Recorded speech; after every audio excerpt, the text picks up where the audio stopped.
Welcome back to the Bliss Podcast, episode 4.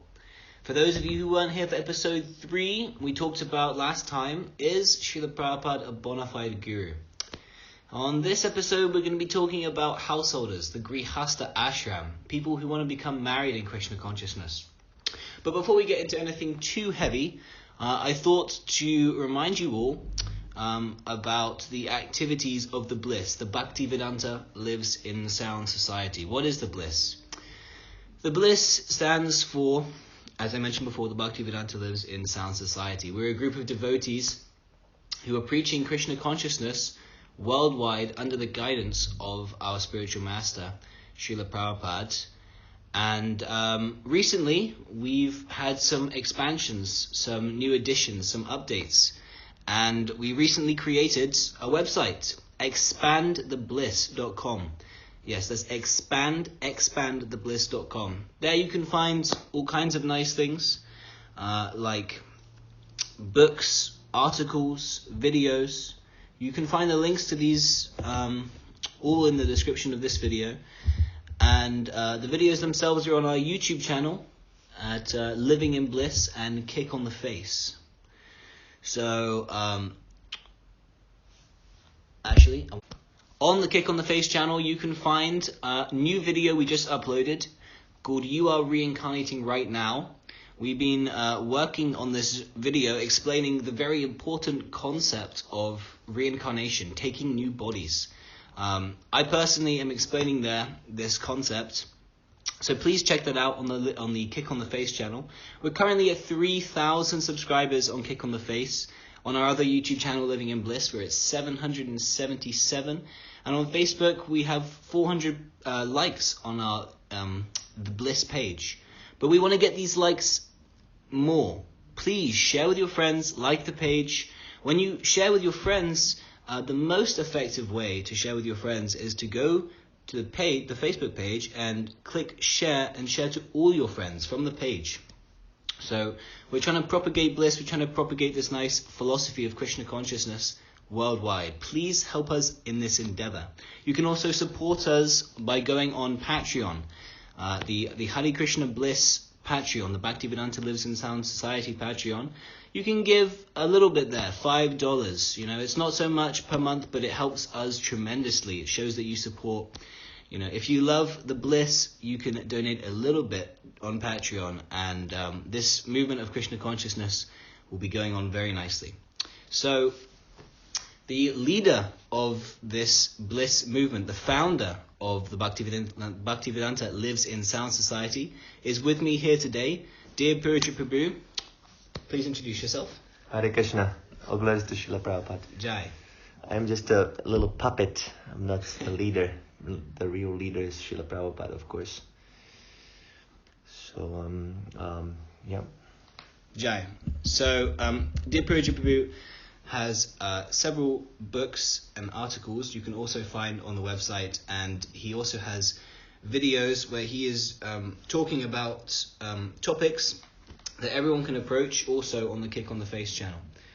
And Living in Bliss, we have classes. Also, you can hear the lectures that Dear Purujit Prabhu gives in the morning on the holy ancient scripture, 5,000 years old, Srimad Bhagavatam. These classes are very nice and enlightening if you want to get deeper insights on the philosophy of Krishna consciousness. You want to spiritualize your day, just hear the Srimad Bhagavatam class. So this is a very nice opportunity to enrich your life with Krishna consciousness philosophy.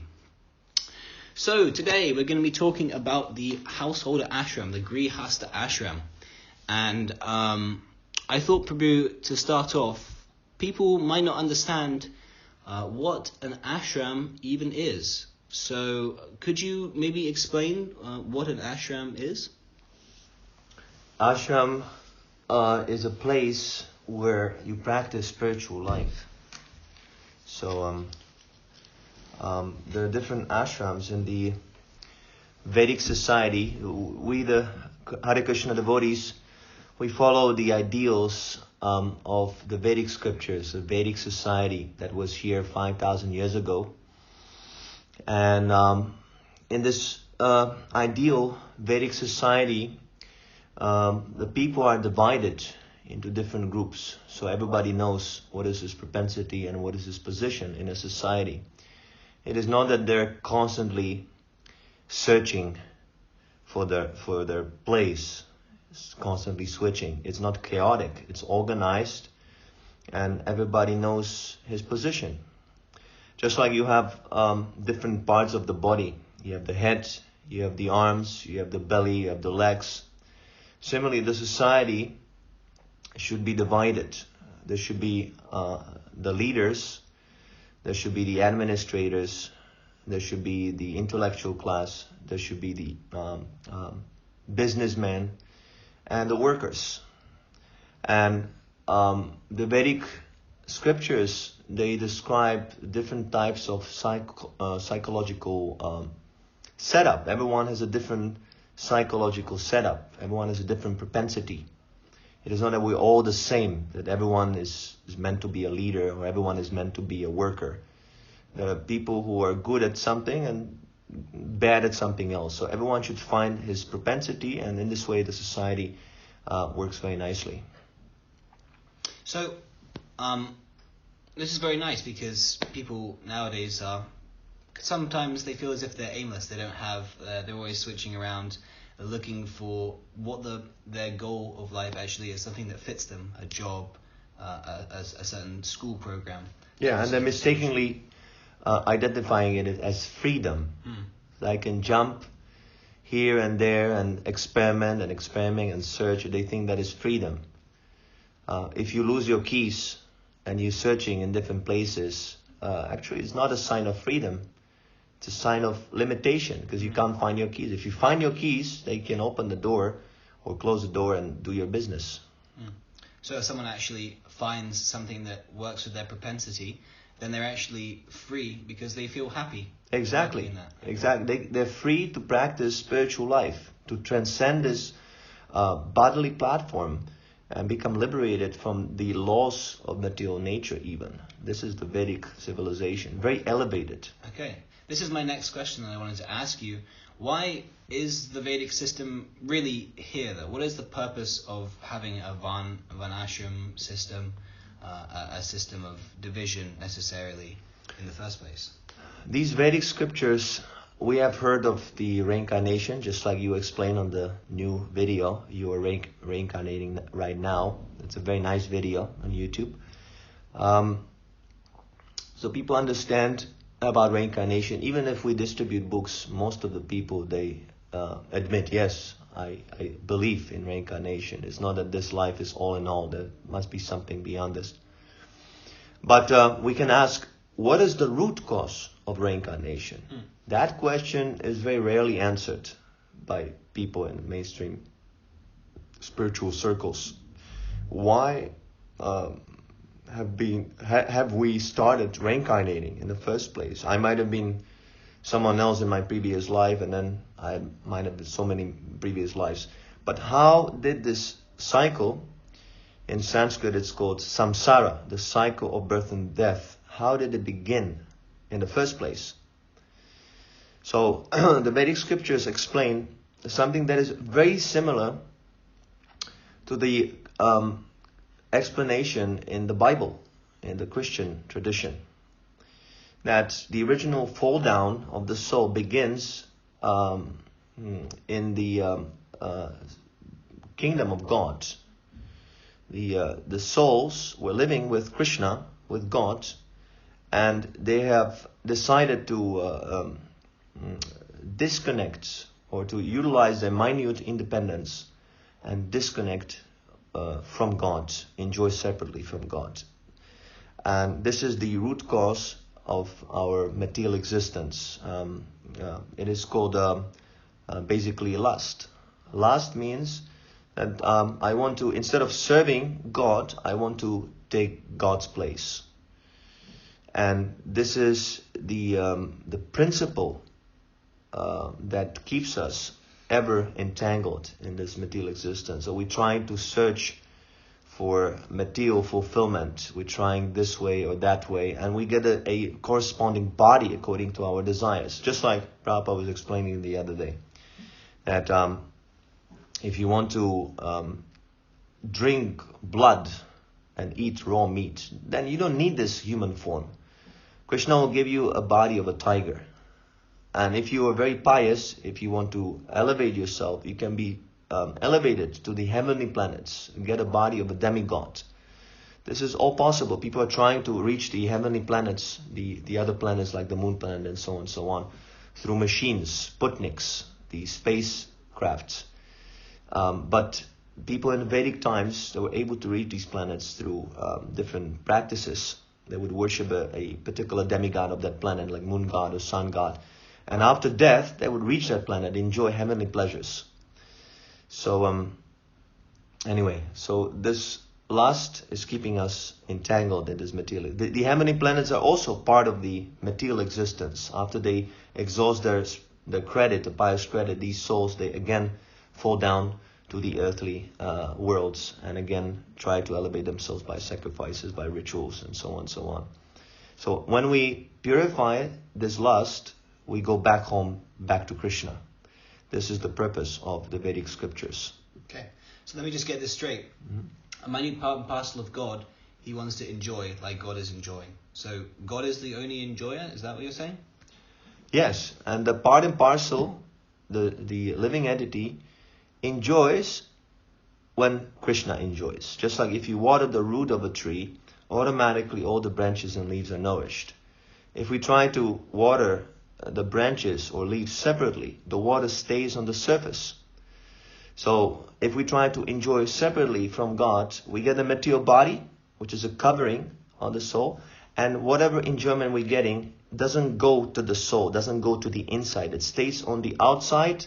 We're simply gratifying the body and the senses. But we ourselves, as the soul trapped in the body, we get no pleasure. Our pleasure, our enjoyment is simply illusion. Someone might argue, though, Prabhu, that they feel pleasure in this material world. Otherwise, how is it going on? Well, first of all, we have to come to the understanding what is the self. I am not this body, I am eternal. The body changes from a childhood to boyhood to youth to old age. But you do not change. You're still observing the bodily changes. That means you're not the change. If you observe the change, you're not the change. So you can observe how your body is changing, but you're not changing. Therefore, it means that you're not the body. The body is temporary, but you are eternal. And because you are eternal, you can only be satisfied by eternal pleasure. The temporary pleasures of this world cannot satisfy you by constitution of their nature. So the Vedic system is trying to train people up to have this realization, right? Yes, and that's why we have this scientific division. It's called Varnashram. Varnashram, the scientific division, social division, the life stages division, and everybody knows what to do. So in the ideal Vedic system, let's say, because we don't see that in the modern society, how does... We do. Actually, these classes are natural. Krishna says, Chaturvanyam Maya System Guna Karma Vibhagasa. In the Bhagavad Gita, Krishna says that I have made these classes. It's made by nature like that. There's the intelligentsia. In every country, you have the intellectuals, the scientists, the priests. Then you have the politicians. Then you have the businessmen. Then you have the regular workers. These classes are there. This is the nature of every society. These divisions are natural. The only problem is that they're not trained properly and they do not know their responsibilities towards the other classes. So the Vedas give a very specific symptom of these propensities, duties, responsibilities, and their connection, their interrelation, how they cooperate together for the God realization of the whole society. So how exactly does the perfect Vedic system work? Like, what are the specifics? How does it progress? There are two divisions. There's the stage of life division. So the boys are trained as brahmacharis. We mentioned this in our previous podcast, not the previous one, but the one before that, when we're discussing the duties or the position of girls or women in Krishna consciousness. So a brahmachari is trained how to refrain from sex life. He's also trained how to be austere, and he studies the scriptures under the guidance of the guru. Then, if he cannot control his sex desire, he is allowed to marry. That is grihasta ashram that we're discussing today, householders. And then at the age of 50, he takes the vanaprastha, retired life. And then ultimately he takes sannyas, which is called renounced stage of life. This is the stage of life division. Then there's occupational division, the different occupational propensities. There are the brahmanas, the intellectuals, the priests, the scientists. They study the Vedas and they guide the politicians, the kshatriyas. That's the second class. The kshatriyas administer the society, protect the citizens. They distribute the wealth of the country, so everyone is being taken care of. Then there are the Vaishyas, the businessmen, and they also take care of the economic development. They take care of the cows and they produce grains. They take care of the economic side of the society. And then the major class, the Shudras, or the regular workers. They're not inclined to any of these different propensities, but they have very good skill in menial service. So they give service in menial service. Okay, so they help the other classes, the Sudras. Yes, and ultimately the Brahmanas are conducting the sacrifice, what is called a yajna. The Kshatriyas, they're collecting taxes, so the sacrifice can be performed. And when the sacrifice is performed, then Mother Nature cooperates with the society also. In other words, the Mother Nature creates a favorable condition, supplies the gifts of nature more profusely. You see? Just like you have the grains, you have the fruits, you have the vegetables. So if people perform yajna, there is rain and there's profuse production of foodstuff. So people don't have to kill the animals, and foodstuff is the real wealth. Also pearls, gold, and so on, so on. This is all supplied by nature if the yajna is performed. In this age, it is recommended to perform the Sankirtan yajna, or the congregational glorification of the Lord. So that is the Krishna consciousness movement for. That is why we're asking everyone to please support, because even though we might not have this perfect society, the Krishna consciousness movement is still performing the most essential duty of the society, and that is the yajna, the sacrifice. And that benefits the whole society. Wherever the Sankirtan movement is active, you can see that the country is progressive. So everyone should support the Krishna consciousness movement. Wow, so just by chanting Hare Krishna, the whole world, basically all of its problems are solved. Not just chanting Hare Krishna, that is of course the most important, but any type of glorification of the Lord, of His pastimes, of His name, of His devotees, that is also Sankirtan movement. Just like this podcast, is this also part of the Sankirtan, because we're glorifying Krishna, we're glorifying His philosophy, we're glorifying His devotees, and so on, so on. So anyone who is engaged in this Sankirtan Yajna, he should be supported.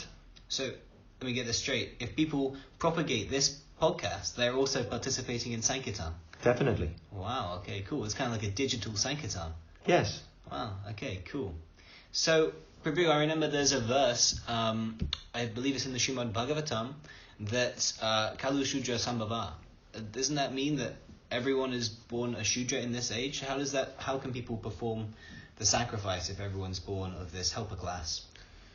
Yeah, isn't it so? Everyone is working under some boss. Brahmana, Kshatriya, even Vaishya, they're independent. They never serve a boss. But nowadays we see that even politician is begging for votes. Please give me votes, give me votes. He's not independent. He's depending on the voters. If the voters, they want marijuana, if they want drugs, then the politicians say, I will give you marijuana, I will give you this, I will give you whatever damn nonsense. So this is not a real leader. He's just serving the voters. And because the voters are not qualified, they don't understand the whole context, they don't understand how their desires will affect the whole society, then the whole country is in chaos. So that's why we're not very much fond of this democratic system. It is not perfect perfect system. Okay.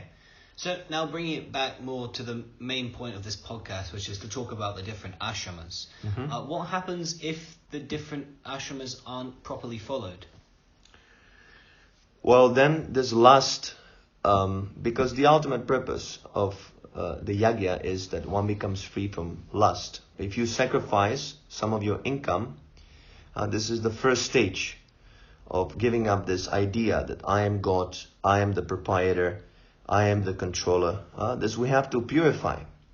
So if we hold the money, if we hold our property, and we do not sacrifice for God, for Krishna, for His glorification, then this lust is increasing.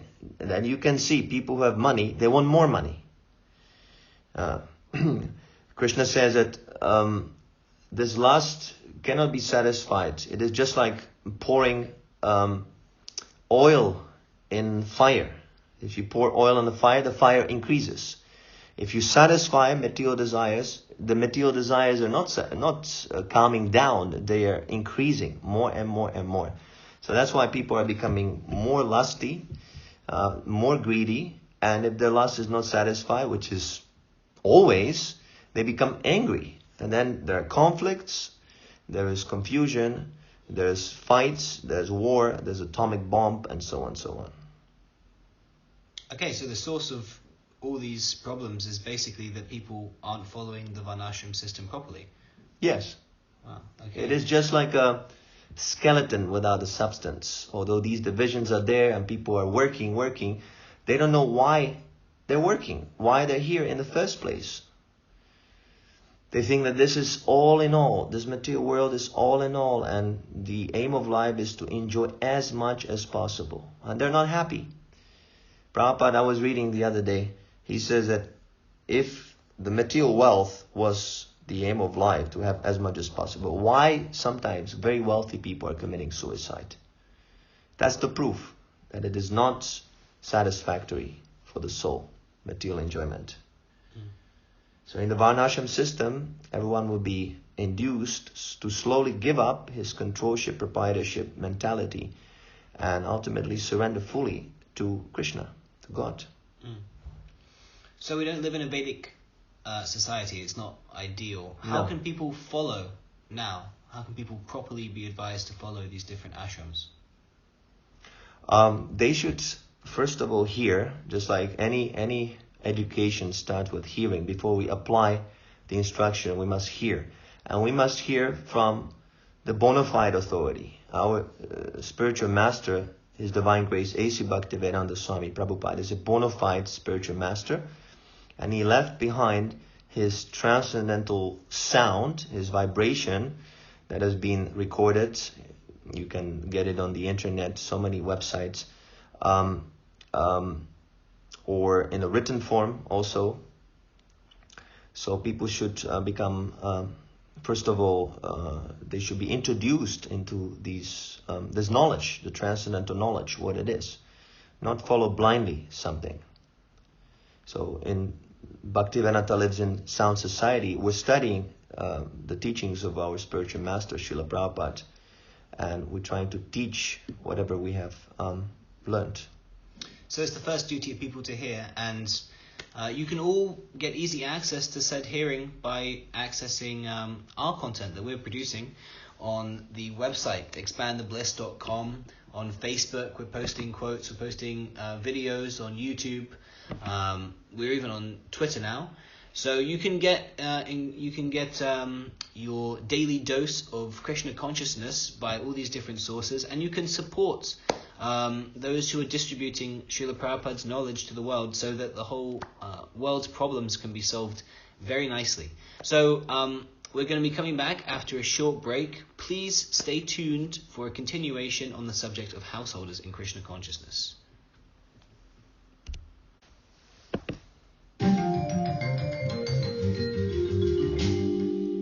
Welcome back. We're back from the break. This is the Bliss podcast, episode 4. We're talking about householders, their role in Krishna consciousness. What is the role of a grihasta in Krishna consciousness? We've been discussing the perfect, the most ideal system of society, the Vedic system, divided by the 4 divisions of society and caste, like that.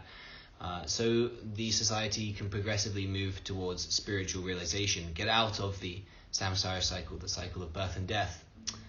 So, Prabhu, I was wondering, not everyone has such ample opportunity as the monks to study the spiritual knowledge, to get the benefit.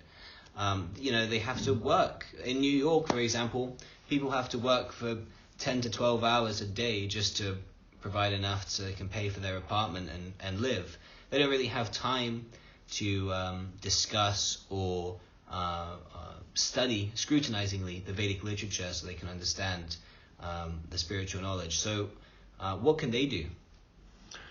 So there are 2 options. Now we're speaking of the grihastas, of the householders, those who are entangled in family life, those who have children, responsibilities, job and apartment, pay, and so on and so on.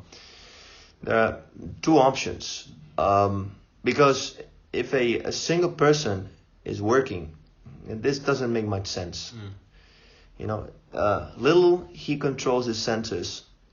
We have these rules. He can join the temple very nicely.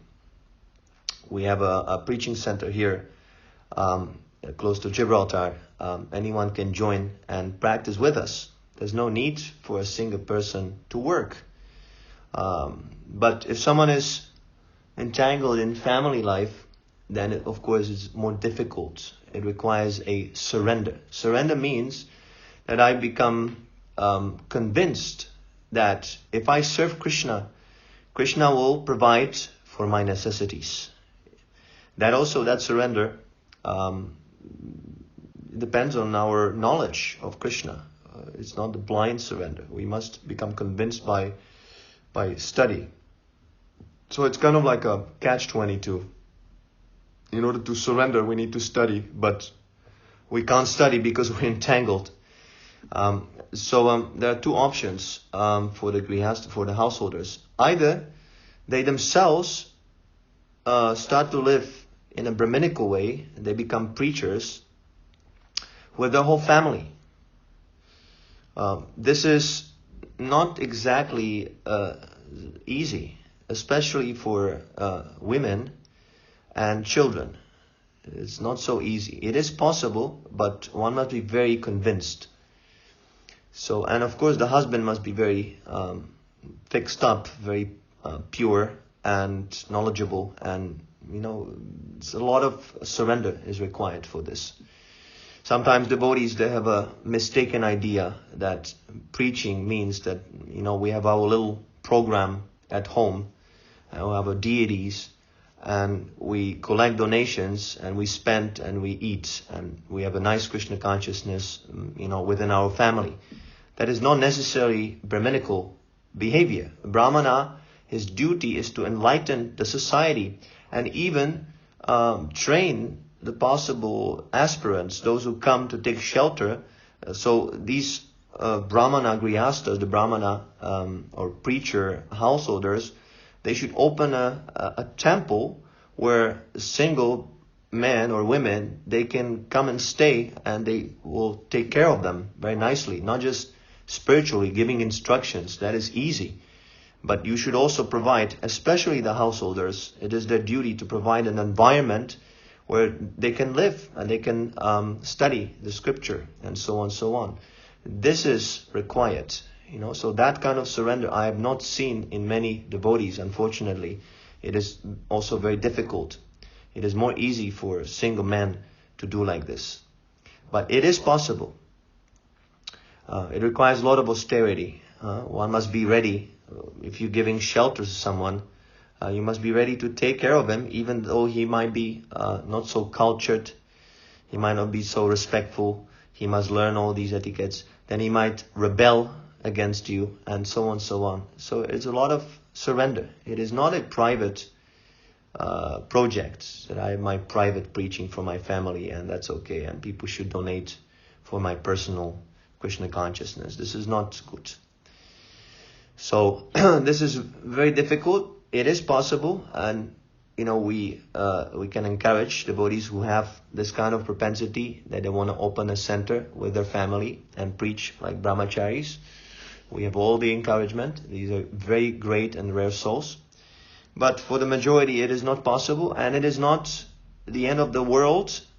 They can stay wherever they are, and they can associate. They think they can take guidance from other devotees, just like we have, our Bliss society. We have lots of instruction, lots of encouragement. We can give lots of guidance to devotees in whichever situation they're positioned.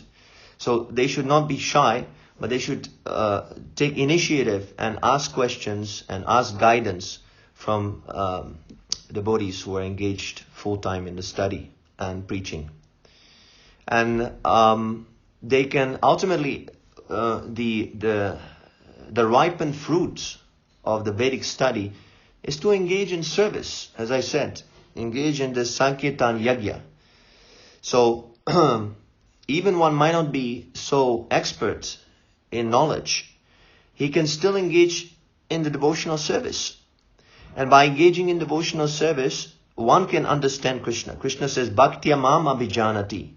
If one serves Krishna, the knowledge automatically becomes manifested. So, let's say you are working and you are in a situation you can't get out of your job for some reason or other, you can still be engaged in service of Krishna by donating whatever you can, whatever money you can, to the preachers of the Krishna consciousness movement. In this way, you can make advancement.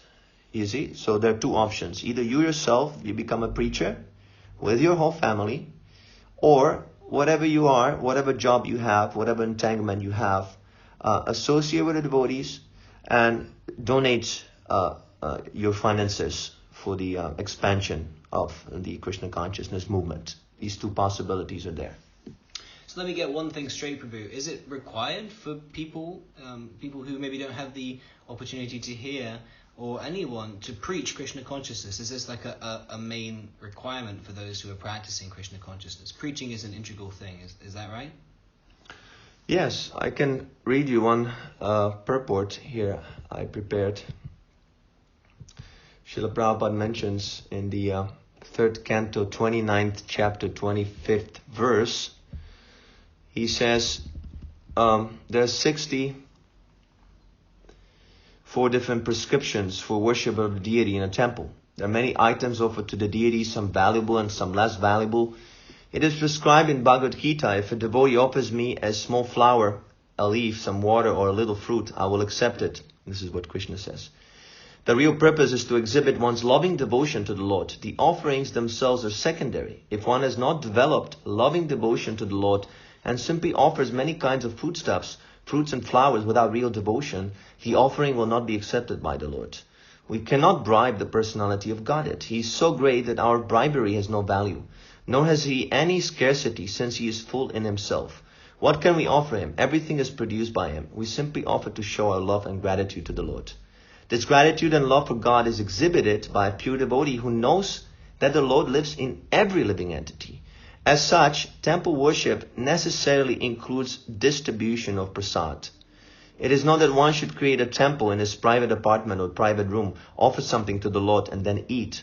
Of course, that is better than simply cooking foodstuffs and eating without understanding one's relationship with the Supreme Lord. People who act in this manner are just like animals. But the devotee who wants to elevate himself to the high level of understanding must know that the Lord is present in every living entity, and as stated in the previous verse, one should be compassionate to other living entities. A devotee should worship the Supreme Lord, be friendly to persons who are on the same level, and be compassionate to the ignorant. One should exhibit his compassion for ignorant living entities by distributing prasad. Distribution of prasada to the ignorant masses of people is essential for persons who make offerings to the personality of Godhead. You see, so all of this is prasadam. Of course, we distribute the food stuff, but distributing of knowledge is also, and distribution of the Maha Mantra in the streets, that is also showing practically the compassion to the other living entities. The Lord is not simply in the deity. He's present in every single living entity's heart. So the real, complete understanding of Krishna necessitates distribution of the mercy of the Lord to all living entities. So yes, preaching is essential. I see. So let me just get this straight as maybe a little summary. The Vedic system doesn't work perfectly anymore. So people have to basically support the Brahmanas now, people who are in the Krishna consciousness movement, in whatever way they can to disseminate the knowledge. Is that correct? Yes. Okay. So how can people help now? Like what can people do practically now at this moment? Like what are some things they can do just after listening to the podcast?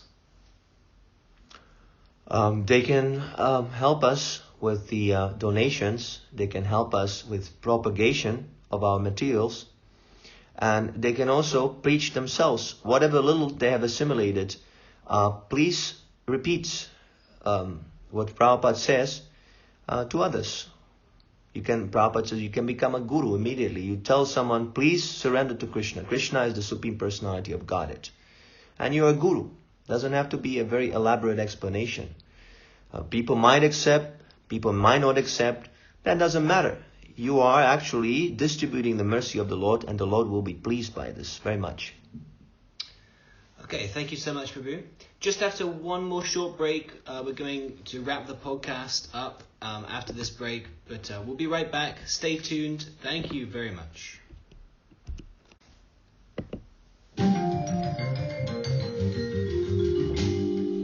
Welcome back to the Bliss podcast. We've been discussing Grihastha Ashram, the role of Grihasthas, householders in Krishna consciousness. And I just wanted to ask you, Prabhu, we were discussing previously, why are we in this material world at all? And you gave a nice reply that we're here because of lust. We want to enjoy separately from Krishna, God, the supreme enjoyer. I do not say. Krishna says. Okay. The Vedas say, I don't say. Yeah. So, I mean, this is like people are suffering here in this material world, and if the cause is lust, according to the Vedas, why would people take to Grihastha Ashram at all? Why would people take to a householder life if this is the cause? Yeah, the lust, as I said before, is the idea that I can become God myself. So in the spiritual world, God, Krishna, he has a counterpart, Srimati Radharani. So in order to imitate God perfectly, we also want to have a Radharani in our, position. So this is kind of like a shadow reflection of the spiritual reality. We try to imitate the Lord, and we also try to imitate His loving pastimes. We want to have our own loving pastimes. So, yeah, that is a good question. Why we should entangle ourselves in this illusion? The point is that this desire is actually, as Prabhupada explains in the purport, in the 3rd chapter of the Bhagavad Gita, as it is, it's actually the energy, that lustful energy, is a perverted love of Godhead. That same lust, if it's treated properly, if it's purified properly, turns into pure love of Godhead. So it is not bad. It is not that we should deny the sex desire or deny lust. It simply has to be purified. That's all. So the householder life can also be, as we said in the beginning, an ashram. It can be a situation where we can advance spiritually. It doesn't have to be condemned. What is important to understand is that this idea of romantic love should be understood in its proper context. In the materialistic world, the household life is based on this illusion that, I love him, she loves me, and so on. And then there's there's a mellow or feeling or a mood of love between the two persons that is basically the perverted reflection of love of Godhead. So in the Vedic times, the word love refers only to love of God. There is no such a word, love, for the relationship between man and woman in a household life. The marriage is considered to be a mutual service to Krishna. The man and woman, they put Krishna in the center of their household life. In other words, the man is not serving the woman, he's serving Krishna. And because his wife is also serving Krishna, he serves the wife in that capacity. Similarly, the wife is not serving the husband, is not loving the husband. She loves Krishna. But because the husband is serving Krishna, she assists him, she loves him in that capacity. In this way, the relationship is harmonious. It's a mutual cooperation, how to serve Krishna. And there is no jealousy or envy or fight. You see, so it can be very nicely dovetailed, this, you can say, illusory, so-called love. We can use that affection to love the other person as a devotee, not as a person that will give me sense gratification. Does it make sense? Yeah, I follow. So it's also, from my understanding, it's also a necessary part. It's not necessarily that it shouldn't be grihastas, there should be more brahmacharis or whatever, because the grihastas are required to raise Krishna conscious children, no? The population has to go on. Because we live in a material world, most of the living entities, they will take up the grihasta ashram. You see, so we must know how to deal with it. It is not enough to say, it is illusion, it is maya, sex life is maya, it is bad. This is not enough. We have to deal with it, and we have to engage people in that situation so they can advance spiritually. This is responsible preaching. I see. Well, I think that just about covers it for the Grihastha Ashram. What do you think, Prabhu? Anything else to add? Ultimately, Krishna consciousness doesn't depend on any of these material circumstances. Savaipam shaparodharmo yato bhakti radokshaje aitukiya pratyata yatma suprasidati. Srimad Bhagavatam says that Krishna devotional service cannot be checked by any material obstacles. So if one is sincere, he can become a pure devotee, go back to Godhead in any circumstances. We should not be attached to these designations, brahmachari, grihastha, and so on. That is what is very beautiful about Lord Chaitanya's movement, that Lord Chaitanya accepts everyone from all castes. Doesn't matter what is their position. Doesn't matter what is their level of austerity or anything.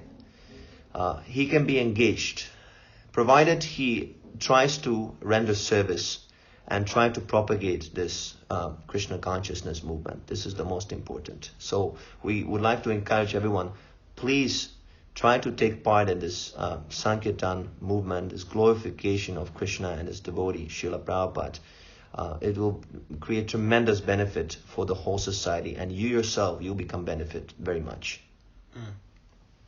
So you can learn more about the Grihastha Ashram and Krishna consciousness, how to preach, things like that on all of our social media that were listed before.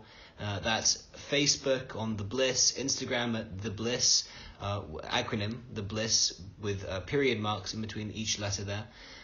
You can find us on YouTube, Kick on the Face, Living on Bliss. And if you could help us spread these various platforms, that we have created, it will spread this philosophy of Krishna consciousness.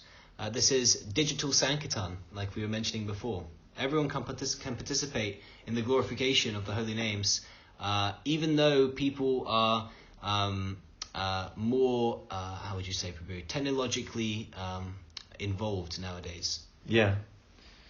Yes, of course. Now it becomes very easy to propagate Krishna and the teachings of the Bhagavad Gita and the Shastra.